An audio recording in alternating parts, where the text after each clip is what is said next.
il n'y a que quelques jours seulement. Leur maître s'est élevé au ciel, mais il les a envoyés proclamer l'évangile à toutes les nations. Pour le moment, ils cherchent leur repère. Ils se mettent ensemble, ils y pensent, ils sont assidus à la prière, etc. C'est le message que nous avons écouté dans la première lecture. Ils ne savent pas comment ils seront reçus par leurs parents, que sont les Juifs ou les autres peuples. Mais ils sont déterminés à aller en mission conformément à la recommandation de celui qui s'est élevé au ciel. C'est pour cela qu'ils prient assidûment. Dès le début de leur mission, ils vont rencontrer de pénibles résistances, des persécutions, des humiliations et toutes sortes d'épreuves. Et parce qu'ils étaient assidus à la prière, ils ont tenu bon. Raison pour laquelle Pierre, dans la seconde lecture, affirmera ceci: que personne d'entre vous, en effet, n'ait à souffrir comme meurtrier, voleur, malfaiteur ou comme agitateur.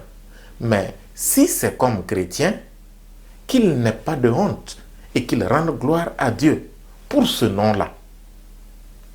Si les apôtres ont ce courage tout aussi déterminé de braver les difficultés, d'accepter les souffrances et toutes sortes de peines au nom du Christ, c'est parce que le Christ lui-même a été le premier à prier assidûment pour eux. Dans l'Évangile, Jésus prie son Père avec tant d'insistance pour ses disciples.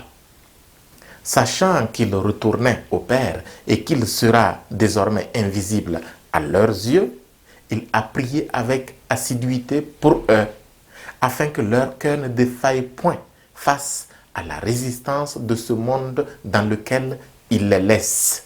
Un monde qui n'est pas ouvert à la grâce de Dieu.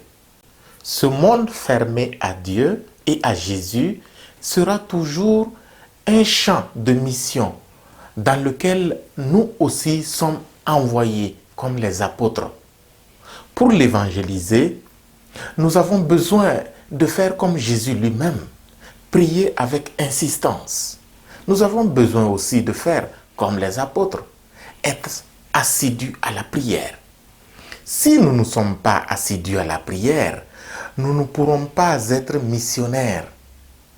Pourtant, dans nos familles, nos quartiers, nos villes et villages, c'est à nous qu'il revient de faire apparaître la gloire du Christ. Au ciel, le Christ est déjà glorifié par le Père. Sur terre, il le sera par notre sagacité et notre courage à braver les résistances actuelles. Des résistances qui ont tant de noms: terrorisme, néocolonialisme, pédophilie, homosexualité, euthanasie, avortement, pour ne citer que les plus gros.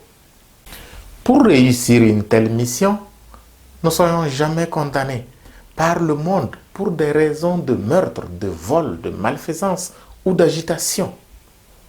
Si nous sommes condamnés parce que nous proclamons un Jésus qui s'oppose à l'opprobre dans le monde, heureux serons-nous de participer ainsi à sa gloire ici-bas sur la terre. Que Jésus monté au ciel nous aide par la force de l'Esprit Saint à être des prêts à souffrir pour sa gloire sur la terre.